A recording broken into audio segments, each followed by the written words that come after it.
علی کا نام آیا، رسول پاک کا میری طرف سلام آیا، رسول پاک کا میری طرف سلام آیا، رسول پاک کا میری طرف سلام آیا، میری زبان پہ جس دم مولا علی کا نام آیا، اے منبع ولایت شیر خدا علی، اے منبع ولایت شیر خدا علی، اے منبع ولایت شیر خدا علی، ولیوں کے اولیاء کے ہیں پیشوا علی، خوشبو بو طراب سے کعبہ مہک اٹھا، خوشبو بو طراب سے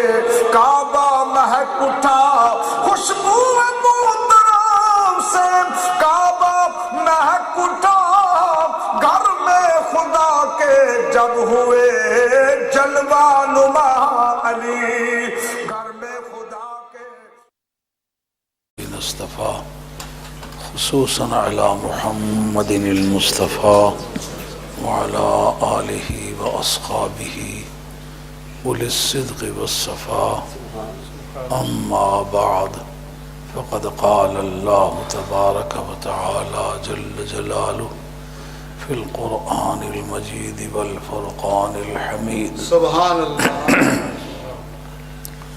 اعوذ باللہ من الشیطان الرجیم، بسم اللہ الرحمن الرحیم، انما ولیکم اللہ ورسولہ والذین آمنوا الذین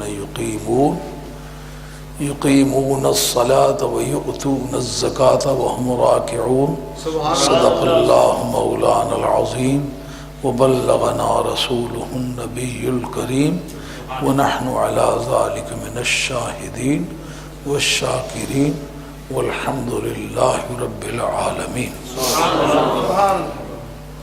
الصلاة والسلام علیکم سیدی یا رسول اللہ وعلی آلہ وصحبہ یا حبیب اللہ، الصلاة والسلام علیکم یا سیدی یا رسول اللہ وعلی آلہ وصحبہ یا حبیب اللہ۔ معزز علماء کرام، محترم حاضرین، سب سے پہلے تو میں اپنی اس کوتاہی کی معافی چاہوں گا کہ بہت دیر سے آیا ہوں، آپ کو اتنی کوفت دینے کا مجھے کوئی حق نہیں ہے، مگر میں کچھ لکھ رہا تھا، جب کسی موضوع پر معلومات ترتیب پا رہی ہوں، کتابیں سامنے ہوں، تو اس میں کئی سو کتاب کی انوالومنٹ ہو تو پھر دوبارہ معلومات کو، سوچوں کو ایک خاص ضابطے کے مطابق ترتیب دینا خاصا مشکل کام بن جاتا ہے۔ اس لیے میں نے چاہا کہ وہ باتیں جو اس وقت میرے ذہن میں تھیں، جو کتابیں میرے سامنے تھیں، میں ان کو ترتیب وار کسی جگہ درج کر دوں۔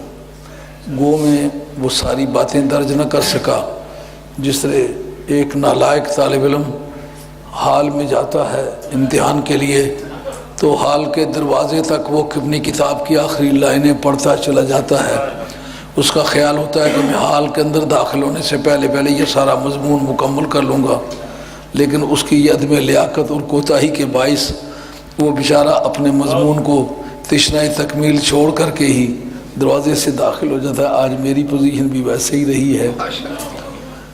تو اب آپ اچھی طرح جانتے میں 73 برس کا آدمی ہوں، میں یہاں آ کے معمول کے مطابق وضو تازہ کر کے تو آپ سے بات کیا کرتا ہوں، لیکن آج جب انہوں نے کہا وضو تازہ کریں گے، میں نے کہا یار آگے دوستوں کو کافی کوفت دی ہے تو اب بغیر وضو تازہ کیے ہی بات چلاتے ہیں۔ میں نے قرآن مجید کی ایک آیہ مبارکہ جس صورت نمبر 5 کی آیت نمبر 55 ہے، بعض قرآن مجید کے شماریات کو مصریوں کا طریقہ اور ہے، حجازیوں کا طریقہ اور ہے، پاکستانیوں کا طریقہ اور ہے، تو ایک ضابطے کے مطابق اس کے اعداد و شمار 55 بنتے ہیں۔ تو آیت نمبر 55 ہے، بعض نے 54 لکھا ہے، بعض نے 56 لکھا ہے، 12 سورہ مائدہ کی آیت ہے اور یہ کلمات ہیں اس کے جو آپ کے سامنے میں نے پڑھے۔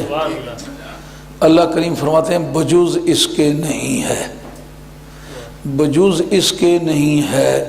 یہ پنجابی ادب میں، اردو ادب میں استعمال ہوتا رہتا ہے، مگر عالی علم اس میں سوچتے رہتے ہیں کہ کیا اس کا ترجمہ کریں۔ اگر اس کو آپ ایسا کریں کہ جزو اول کو مقصور بنا لیں، جزو ثانی کو مقصور علیہ بنا لیں، اور جزو ثانی کے ساتھ آپ لفظ صرف لگا لیں تو معنی صاف ہو جاتا ہے۔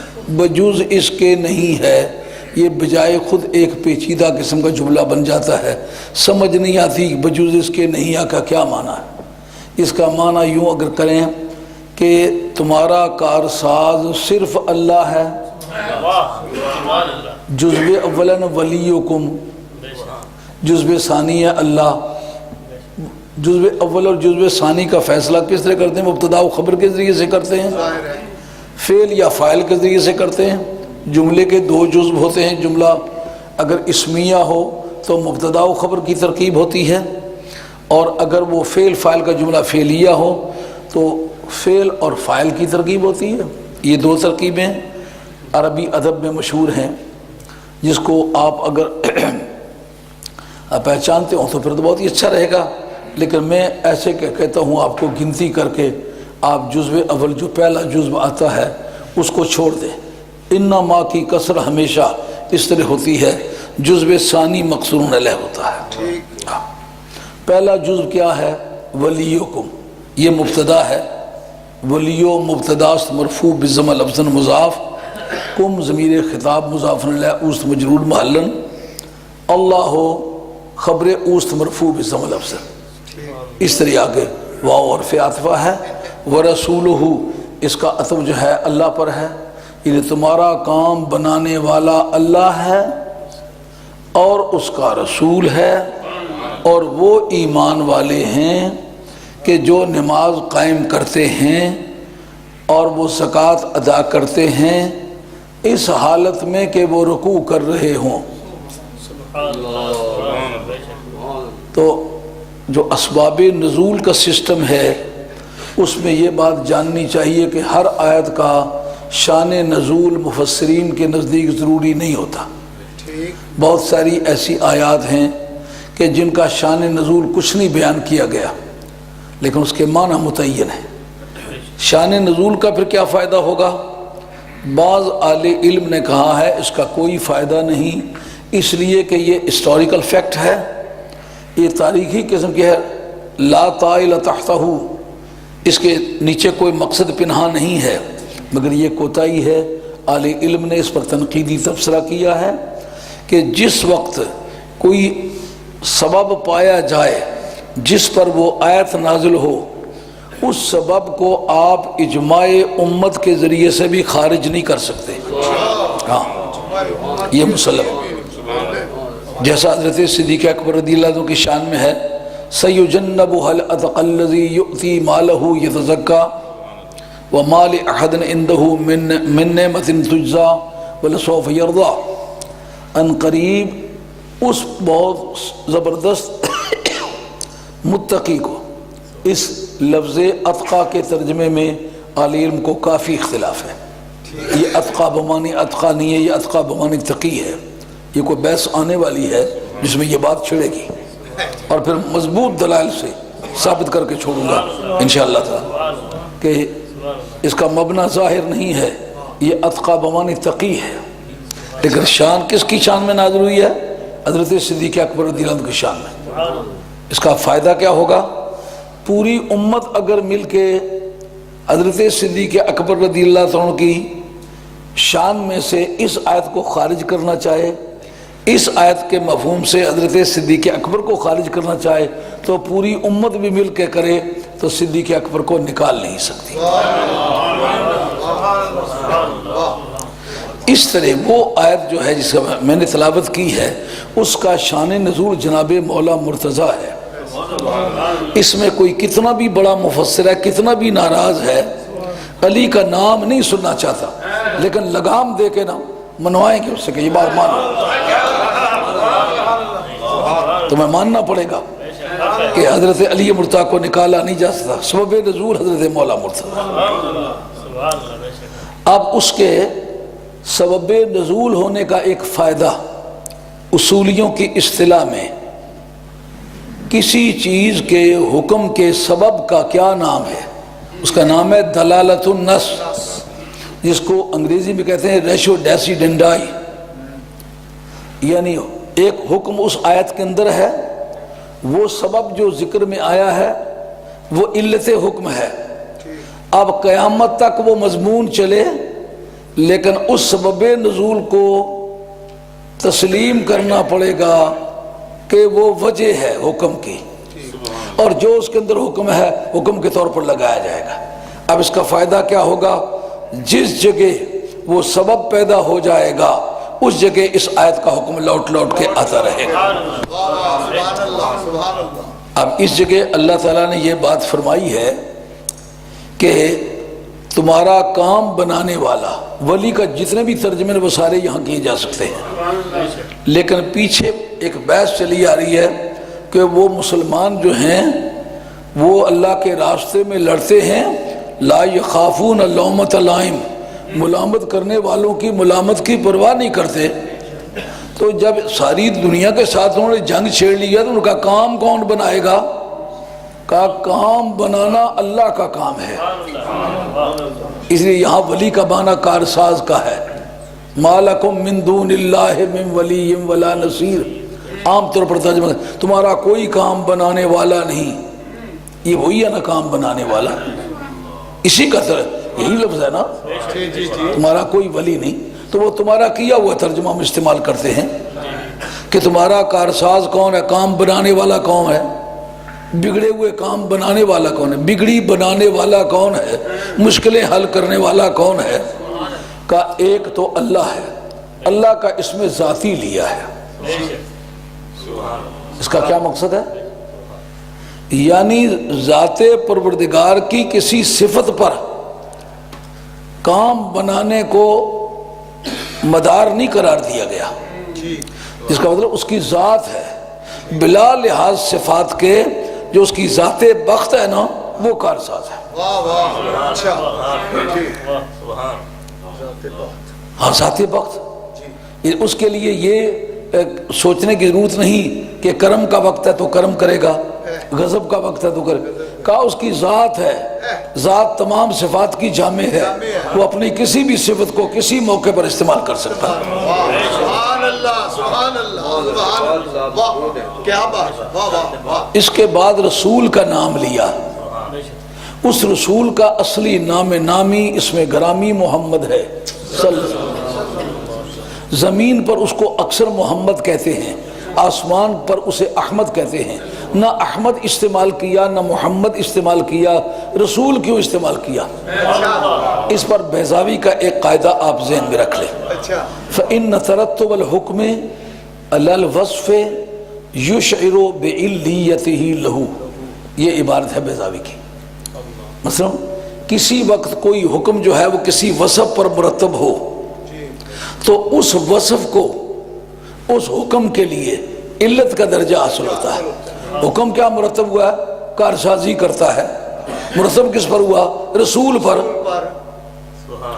اس جگہ ہمیں دیکھنا ہوگا یا وہ کارسازی جو کرتا ہے نا وہ محمد بن کے نہیں کرتا، وہ احمد بن کے نہیں کرتا، وہ مزمل بن کے نہیں کرتا، وہ مدثر بن کر کے نہیں کرتا، وہ ظاہری زندگی کی پابندی کے ساتھ نہیں کرتا، وہ قبر کی پابندی کے ساتھ نہیں کرتا، کارسازی کرتا تو کس ٹائٹل کے تحت؟ رسول کے تحت۔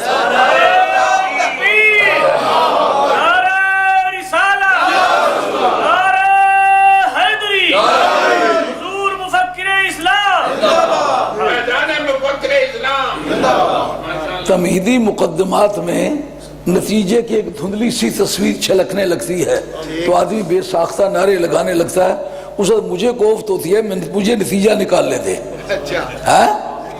حکم کیا ہے کہ کام بناتا ہے، یہ حکم ہے، اور مرتب کس پر ہوا ہے؟ رسول پر۔ اس کا مطلب یہ ہے کہ کارسازی کا دار و مدار رسالت پر ہے۔ وہ کس کس کا کام بناتا ہے؟ کہ جس جس کا وہ رسول ہے۔ رسول پوری کائنات کا ہے، اس لیے پوری کائنات کے کام سنوارنے کی خدا نے اس کو صلاحیت عطا فرمائی ہے۔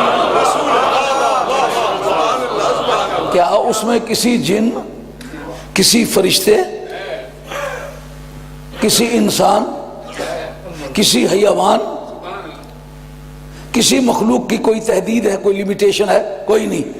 اس کا مطلب ہر ایک کی مشکل آسان کر سکتا ہے، ہر ایک کی بگڑی بنا سکتا ہے۔ طریقہ بتلایا کون سی طریقے سے کرتا ہے؟ کا میتھڈالوجی کی بھی کوئی پابندی نہیں، جس کا معنی یا رسول جس طرح چاہے، جب چاہے، جہاں چاہے، جس مشکل کو چاہے، جس حالت میں چاہے وہ حل کر سکتا ہے۔ یہ لفظ رسولہ میں ہے۔ کب تک حل کر سکتا ہے؟ کہ جب تک رسول ہے۔ سمجھ آئی بات؟ رسالت کے ٹائٹل سے یہ بات طے ہو گئی کہ نبی کی جورسڈکشن کی لمٹ کیا ہے۔ کہ جب تک رسالت زندہ ہے، مشکل کشائی زندہ ہے، تو میرے نبی کی رسالت دنیا میں بھی زندہ ہے، قبر میں بھی زندہ ہے، برزخ میں بھی زندہ ہے، قیامت میں بھی زندہ ہے۔ اس لیے میرے نبی کی مشکل کشائی کے راستے میں کوئی ٹائم نہیں۔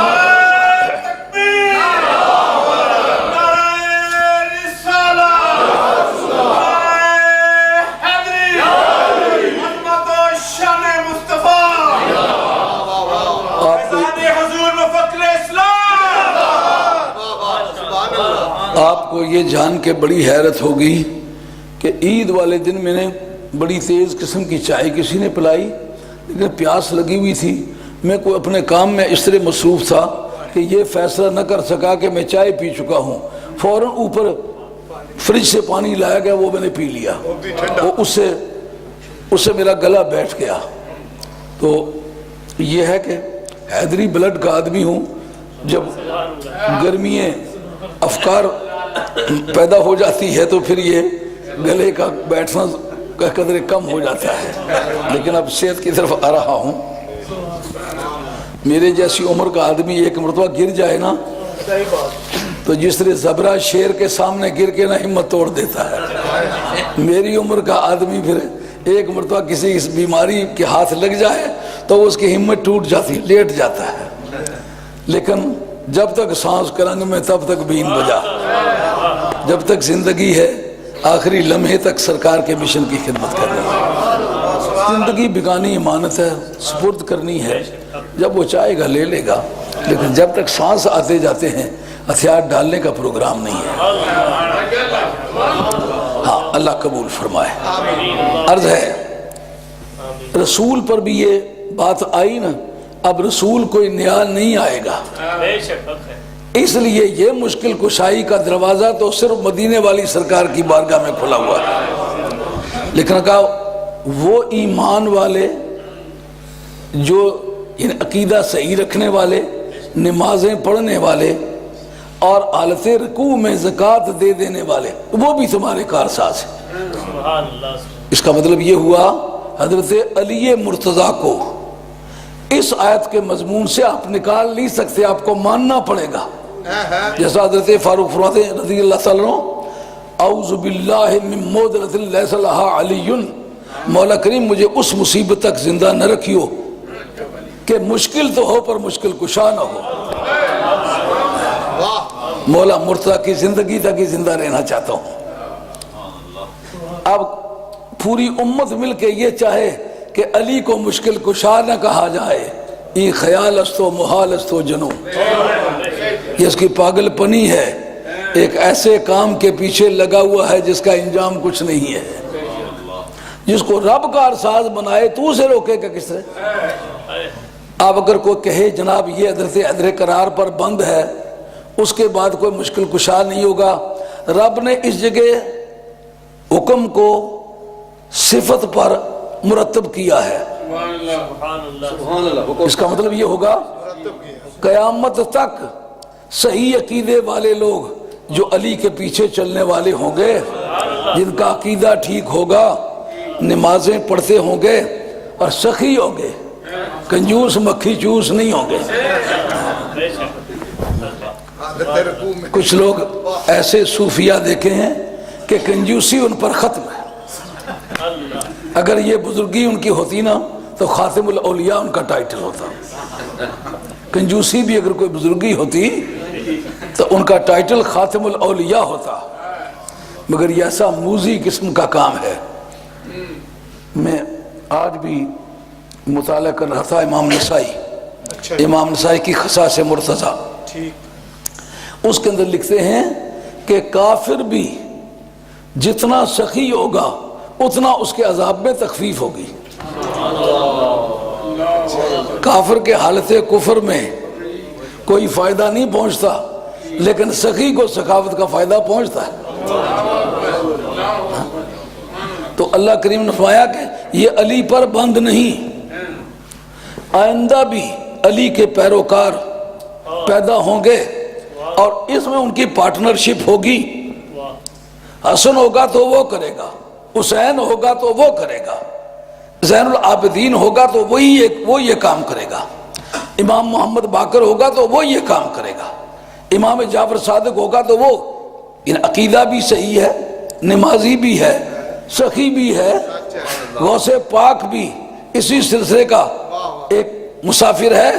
عقیدہ اس کا صحیح ہے، عمل اس کا صحیح ہے اور سخی ہے تو وہ بھی مشکل کشائی کا کام کرے گا. اور ان لوگوں کی پیروی میں قیامت تک زمرہ ہے اولیاء اللہ جو ہیں وہ آئیں گے تو وہ مشکل کشائی کریں گے اور مشکل کشائی کا ذوق انہیں دیا جائے گا. سمجھ آ گئی یہ بات کہ یہ حضرت عدل کرار کے خصائص میں سے نہیں ہے کہ صرف وہ مشکل کشائی کریں گے، بلکہ حضرت غوث الثقلین. ہندوستان کی مشہور بات ہے، ہندوستان میں ہندو لوگ ہمیں 11ویں دیا کرتے تھے. کئی لوگوں کو اس وقت احتجاج ہے ہم 11ویں کھاتے. وہ 11ویں کھاتے تو اپنے باپ کی کھاتے ہیں. تم بتاؤ کس رشتے سے کھاتے ہو؟ غوث پاک کے تو تم منکر ہو، اولاد غوث کے تم دشمن ہو. کتنی بدروی ہے کہ حضرت غوث الثقلین کی عظمتوں کا منکر. 8 تراویحیں پڑھنے والے کے مرید. 8 تراویح پڑھنے والے قادری کہلاتے. میرا خیال ہے قادر آباد کے رہنے والے ہو اس نسبت سے. اچھا کتنے ظلم کی بات ہے. یار دارا بودنو حب سکندر داشتن 11ویں ادھر سے لینا اور وابیوں کے دروازے پر بیٹھ کے کھانا. چھ دلاور است دزدے کے بکف چراغ دارت. ایک چوری اور دوسرا سینہ زوری. ہندو لوگ ہمیں 11ویں دیا کرتے تھے. ان سے پوچھا وہ 11ویں تم کیوں دیتے ہو؟ ان کا ہندوستان کا جو ایک بڑا راجہ تھا وہ کہیں اپنی بیگم کو لے کر کے ہاتھی پر سوار کر کے دونوں بیوی میاں اپنے اپنے ہاتھیوں پر جا رہے تھے. راستے میں رازنوں نے قزاقوں انہوں نے گھیر لیا. جب اس کی عورت کی بے حرمتی کرنے لگے تو اس نے اپنے گروہوں کو پکارا. پہلے اس نے کہا زیور میں اتار کے دے دیتا ہوں لیکن میری اہلیہ کی بے حرمتی مت کرو. لیکن حوث کو پاس ناموس وفا کیا جو جرائم پیشہ ہو اس کو کیا پاس ہوتا ہے کہ کوئی عزت والا ہے یا کوئی بے عزت ہے. اس سے نظریاتی دہشت گردوں کو بھی دیکھو نا، ان کو بھی دہر و حرم کی تمیز نہیں کہ کس کے باپ کا صدقہ لے کر ساری زندگی کھایا ہے. ان کو یہ حیا نہیں آتی. کپڑے جو پہنے ہوئے ہیں سرکار بغداد کی 11ویں کے پہنے ہوئے ہیں اور غوث پاک کی اولاد کے ساتھ الجھ رہے ہیں. حوث کو پاس ناموس سے وفا کیا. نظریاتی دہشت گرد، نظریاتی دہشت گردوں کی انجمن وہ کسی ضابطے اور کسی احساس کی پابند نہیں ہوتی. ان کے ضمیر میں مردگی آ گئی ہوتی ہے. افرأیت من اتخذ الہہ ہواہ. آپ نے نہیں دیکھا جس نے اپنی خواہشات کو اپنا معبود بنا لیا ہے؟ ان کے نزدیک نشیب و فراز کا کوئی فرق نہیں، دہر و حرم کا کوئی فرق نہیں، حلال و حرام کا کوئی فرق نہیں. وہ ایک بڑا مزاحیہ نگار قسم کا شاعر تھا. اس نے کسی جلسے میں پڑھا تھا نہ ان الذین نہ ان الذین.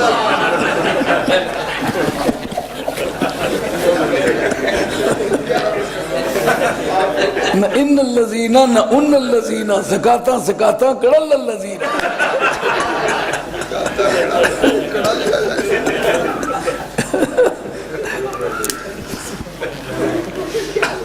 تو وہ ہندو راجہ جو ہے اس نے کافی ان کو کہا یار میں ایک ذی عزت آدمی ہوں، میری عزت پہ ہاتھ نہ ڈالا، تمہارا مقصد تو پیسوں سے ہے، میں خود زیور اتار کے دیتا ہوں. لیکن انہوں نے کچھ نہ مانا. تو وہ اپنے گروؤں کو پھر پکارنے لگا کہ میں اس وقت تو تنہا ہوں، تو یہ بہت سارے قزاق ہیں، پوری گینگ ہے، ان کے پاس جنگی ہتھیار بھی ہیں، کیا کروں؟ اس وقت اس کی بیگم بولی، ان کا سنا ہے بغداد میں ایک بزرگ رہتے ہیں، اگر کوئی دکھیا انسان ان کو پکارے وہ مدد کرتے ہیں. کہا ان کے پکارنے کا طریقہ کیا ہے؟ کہا کچھ 11ویں مان دو اور کہو یا غوث الثقلین اس وقت دکھ میں ہوں، میری مدد فرماؤ. جب تک میں زندہ ہوں، میری نسل زندہ ہے، میرے خاندان کے اور میرے ماننے والے لوگ دنیا میں زندہ ہے، ان کو ہدایت کر جاؤں گا کہ آخری لمحے تک وہ آپ کی 11ویں باضابطہ ہر مہینے دیا کرے. یہ کہا فضا میں ایک تلوار اترتی دکھائی دی، ڈز کر کے لگی اس قزاق کی گردن پر جس نے ہاتھ ڈالا ہوا تھا. ہاتھ وہیں کا وہی رہ گیا، گردن وہ جا لگی. بعد میں انہوں نے بھاگنا چاہا لیکن جتنے بھی قزاق تھے سب کے سر اڑا دیے.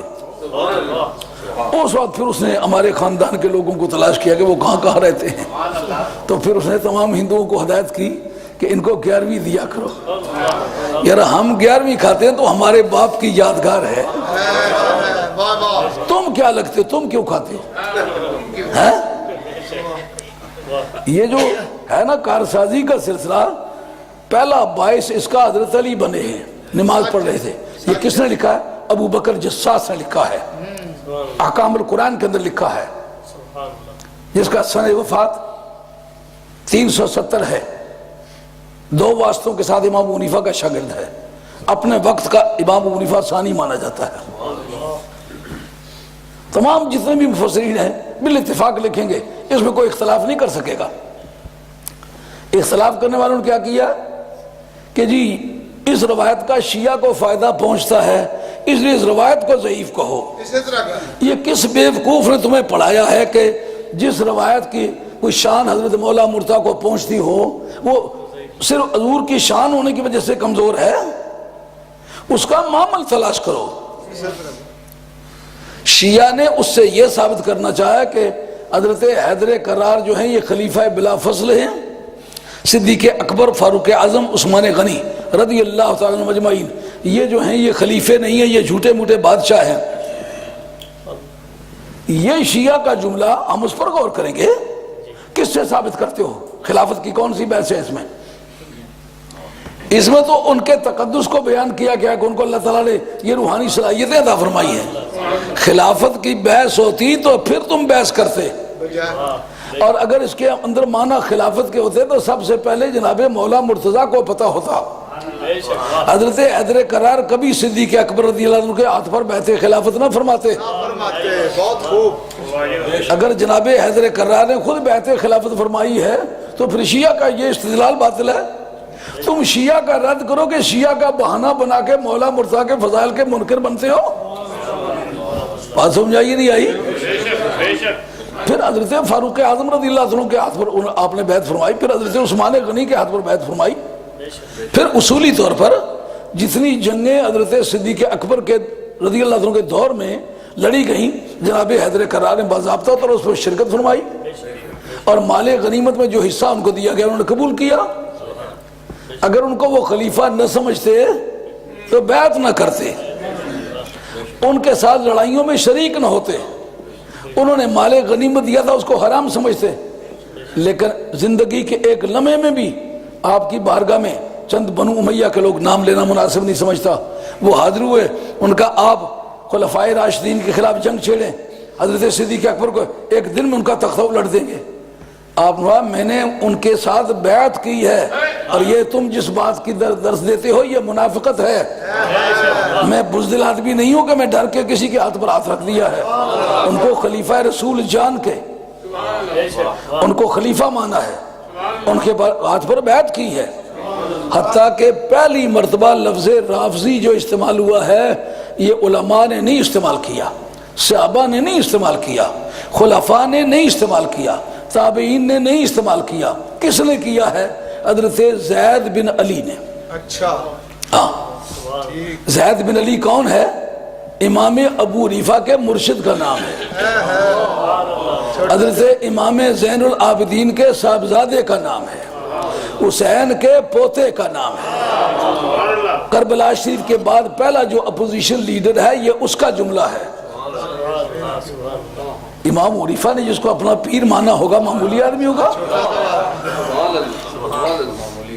جو استاد ابو زورہ نے مدرد امام زید پر تبصرہ کیا ہے، اس کا ترجمہ تفسیر کی ہے، اس کے اندر باقاعدہ لکھا کہ حضرت امام ابو حنیفہ رضی اللہ عنہ کے مرید بنے اور تا دم آخری ان کے عقیدے کے بھی پابند رہے، ان کے عمل کے بھی پابند رہے۔ آپ سے کہا گیا کہ آپ ان کے حق میں ان کے خلاف فتویٰ دیں کہ وہ باغی ہیں، فرماتے ہیں انا من شیعتہ ہی، میں تو اس کے شیعہ میں سے ہوں۔ ہاں، آج تم نے یہ لفظ بنا لیا ہوا ہے ایک الزام ہی، ہاں یہ تمام بجے علامہ محمد مصری شبلنجی نے نور الابصار فی مناقب آل بیت نبی المختار کے اندر لکھا، ابن کثیر نے البدایہ والنہایہ کے اندر لکھا، ابن اسیر نے اپنے کامل کے اندر لکھا، ہماری جتنے بھی شیعہ کے رد میں کتابیں لکھی ہیں کہ سب کے اندر یہ حوالہ موجود ہے۔ امام ابو حنیفہ معمولی آدمی تو نہیں ہے نا، کہتے آتا تو ہوں 30,000 درہم، میں نے ان کو 30,000 درہم بطور نذرانے کے دیے ہیں کہ آپ اس اپنی جنگی مہم میں میری طرف سے شریک کریں، میں اس وقت عمر رسیدہ آدمی ہو گیا ہوں، وگرنہ میں آپ کے ساتھ شریک ہوتا لڑائی میں۔ جس زمانے میں 3 درہموں پر گائے ملی ہے ان دنوں میں 30,000 درہم امام ابو حنیفہ نے ان کو نذرانے کے طور پر بھیجا۔ یہ لفظ رافضی کس طرح استعمال ہوا؟ ان کے ساتھ جو مددگار تھے، یہ کالی بھیڑیں تو ہر ریوڑ میں شریک ہو جایا کرتی ہیں نا، انہوں نے کہا کہ تم صدیق اکبر کو، فاروق اعظم کو تبرہ بھیجو تو ہم تمہارا ساتھ دیں گے۔ انہوں نے کہا میں استغفر اللہ کہتا ہوں، تمہیں بھی کہتا ہوں توبہ کرو۔ وہ نبی پاک علیہ السلام کے وفادار جان نثار ساتھی ہیں، اور میرے بزرگوں نے ان کو خلیفہ جان کے ان کے ہاتھ پر بیعت کی ہے۔ ان کا پھر ہم تو ساتھ نہیں دیں گے، فَأَنْتُمُ الرَّوَافِض، تم ساتھ چھوڑنے والے ہو، عہد شکنی کرنے والے ہو۔ آج تک شیعہ اس لفظ کو گھبراہٹ سے کیوں سنتے ہیں کہ پہلی مرتبہ حضرت زید بن علی نے جو پہلا اپوزیشن لیڈر تھا کربلا شریف کے بعد، اس سید نے استعمال کیا ہے۔ تو پہلے وفا کا کام کس نے کیا ہے؟ اولاد علی نے کیا ہے۔ ان کے مرید ہیں حضرت امام ابو حنیفہ رضی اللہ تعالیٰ۔ اس کا مقصد یہ ہے کہ جس علی کے خون نے خلفائے راشدین کی عزت کو تحفظ مہیا کیا ہے، اس کی شان میں کوئی آیت آتی ہے تو بہانہ بناتے ہوئے شیعہ کو فائدہ پہنچتا ہے۔ اگر یہی بات چل نکلے کہ جی فلاں فلاں جو معجزات بیان ہوئے ہیں قرآن مجید میں، عیسیٰ علیہ السلام کے معجزات ہیں، ان کو قرآن سے نکال دو کیونکہ ان کے بیان کرنے سے عیسائیوں کو فائدہ پہنچتا ہے، کیا یہ عذر قابل قبول ہوگا؟ کیا جواب ہے جناب؟ موسیٰ علیہ السلام کے معجزات